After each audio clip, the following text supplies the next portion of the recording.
Buenas tardes, amigos, amigas. Les habla Rafael Mena Castro y quiero compartir con ustedes algunas reflexiones que giraron en torno a los últimos acontecimientos que vivió la República Dominicana a partir de la pandemia sanitaria producto del coronavirus y su enfermedad, el COVID-19. Y debo compartir estas reflexiones porque indudablemente en la República Dominicana se dieron hechos históricos muy importantes. Hechos históricos que se producen cada 4 años. Y esos hechos históricos tienen que ver con los procesos electorales.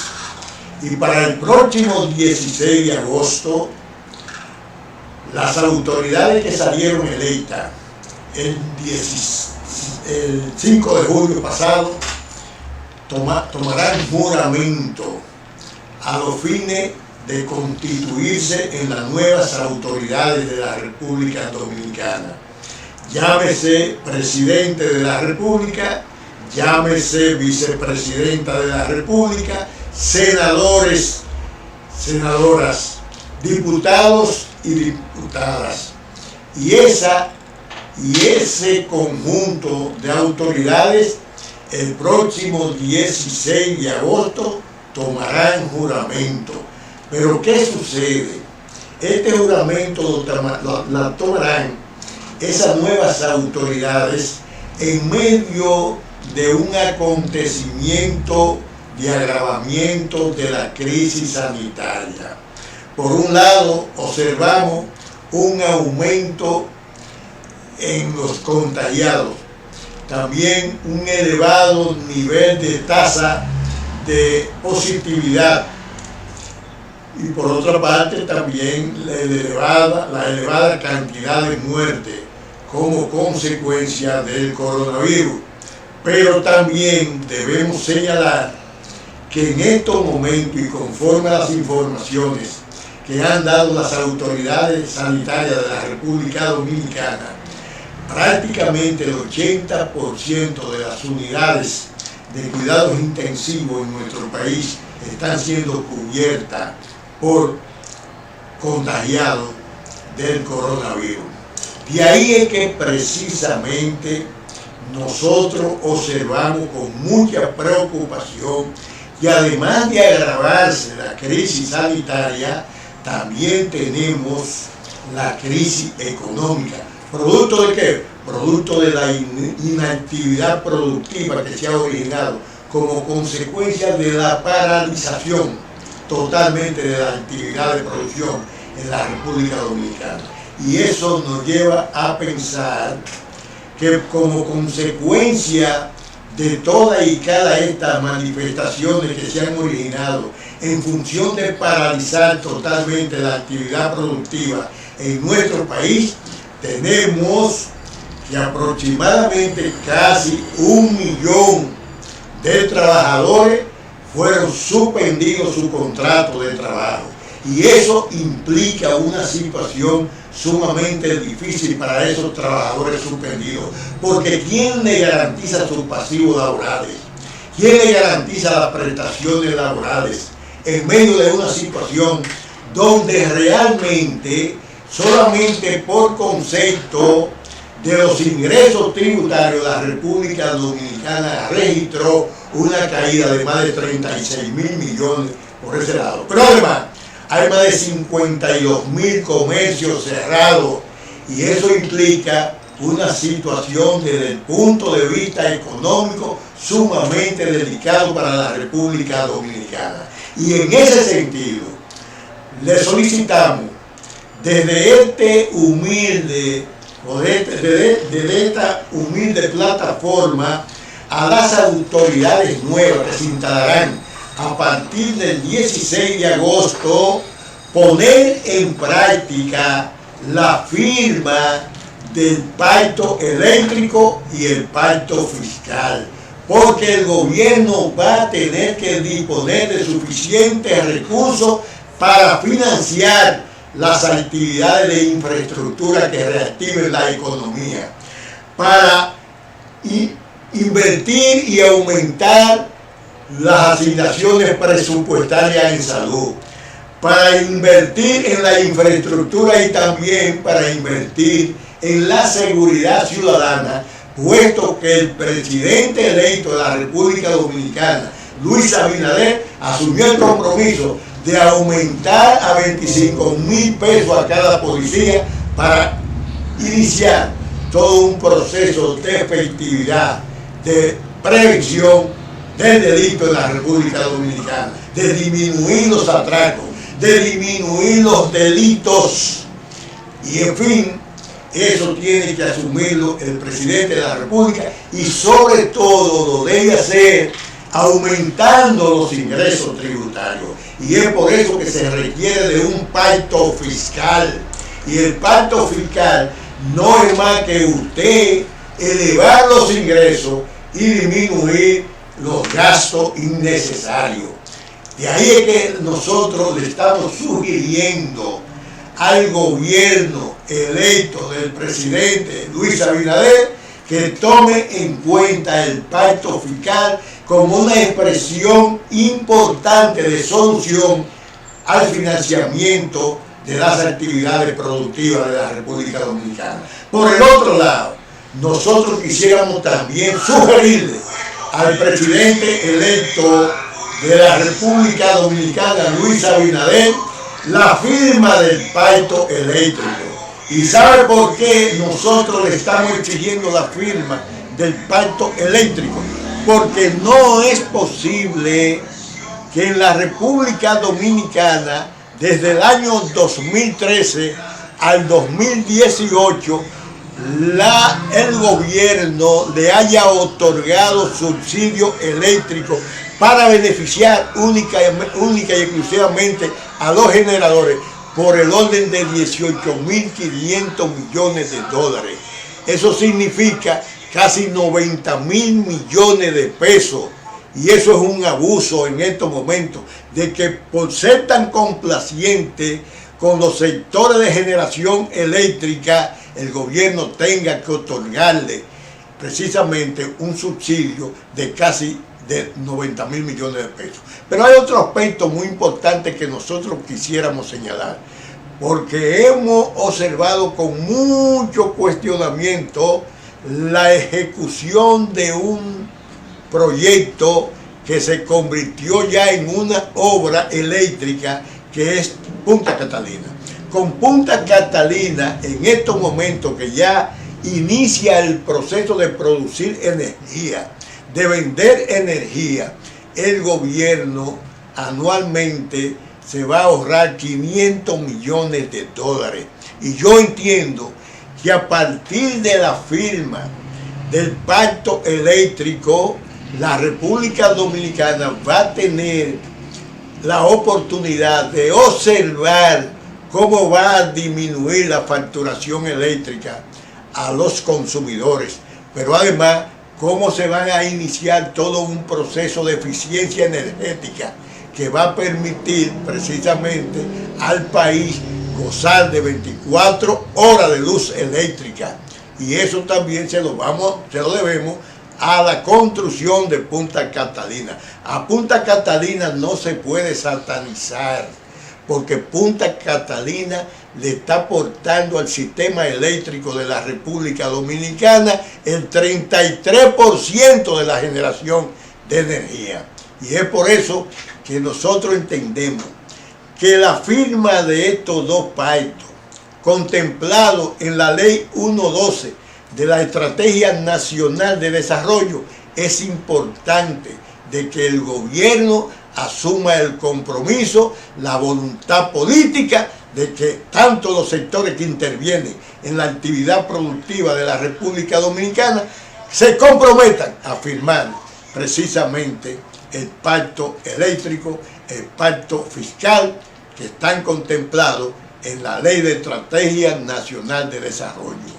Por otra parte, yo quiero realmente hablar sobre un aspecto que le está preocupando a muchas personas.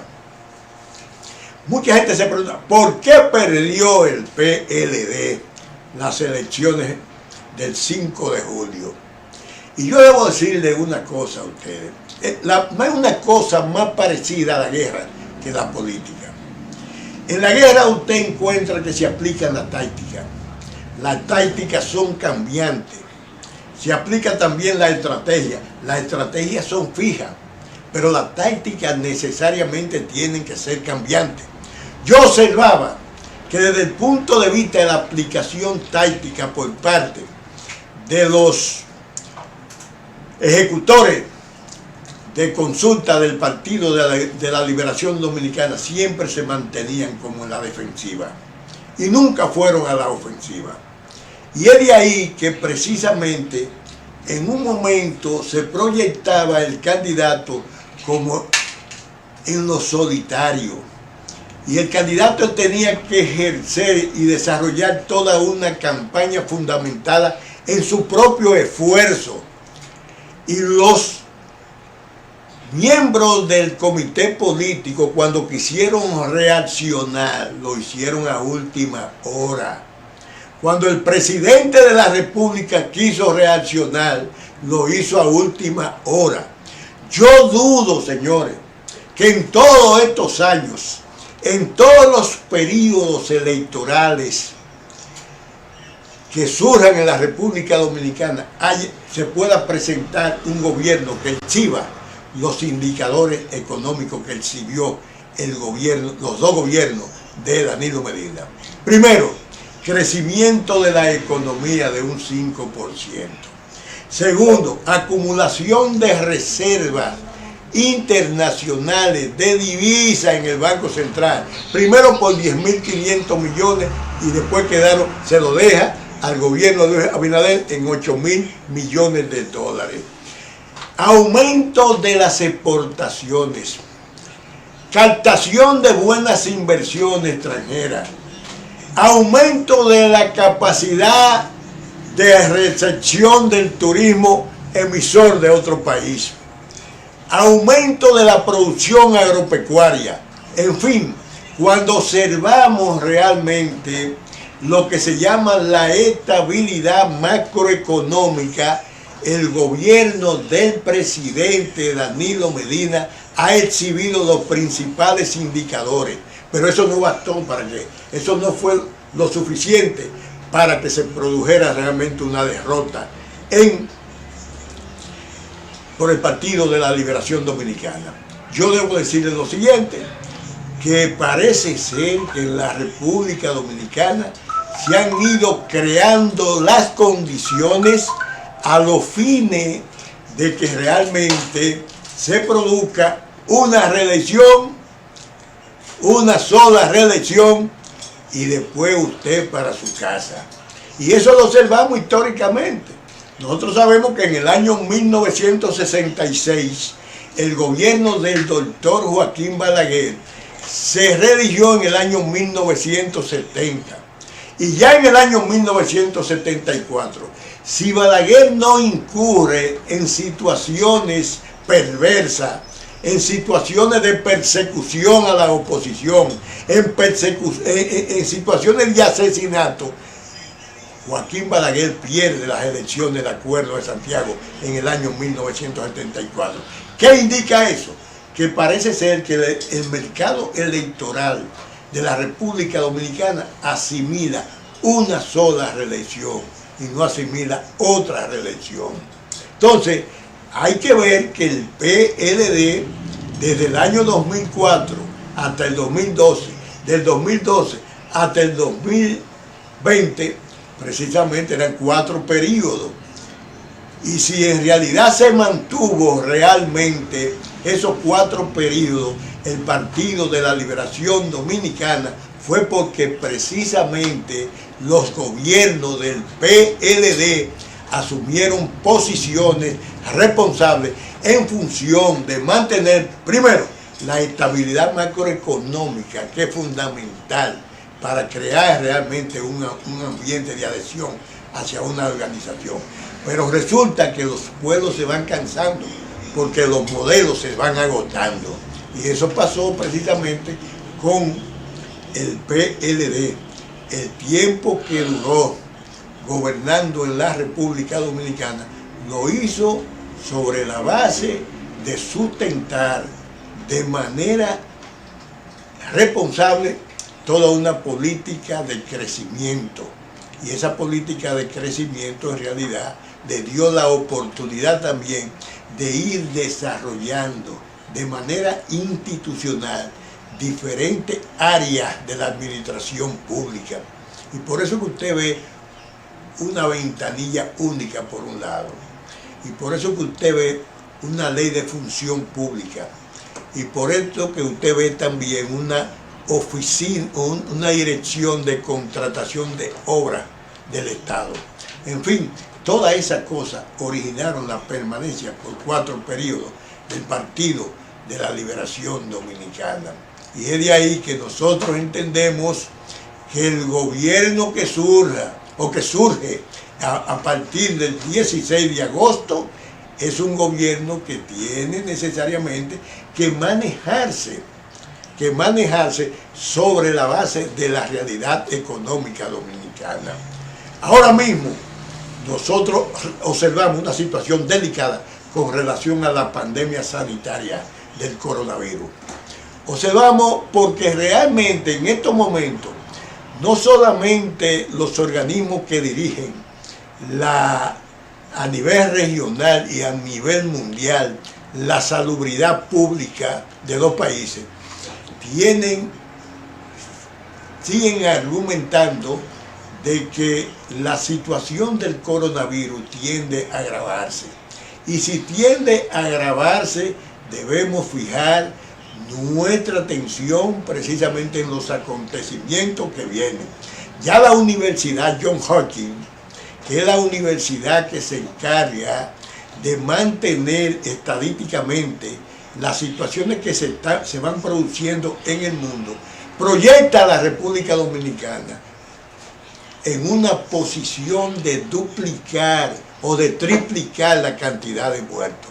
Es decir, que si tenemos una cantidad de muertos de 682 muertos como resultado del coronavirus, no hay duda que si ellos hablan de que realmente se va a triplicar en octubre la cantidad de muertos como resultado del coronavirus, como resultado del agravamiento del coronavirus, no existe la menor duda que llegaríamos casi a 3.000 muertos a partir de octubre. Y eso indica que debe llenar de preocupación no solamente a las autoridades sanitarias de la República Dominicana, sino también a todos los dominicanos, que mantengan el protocolo de alejamiento social y que usen la mascarilla.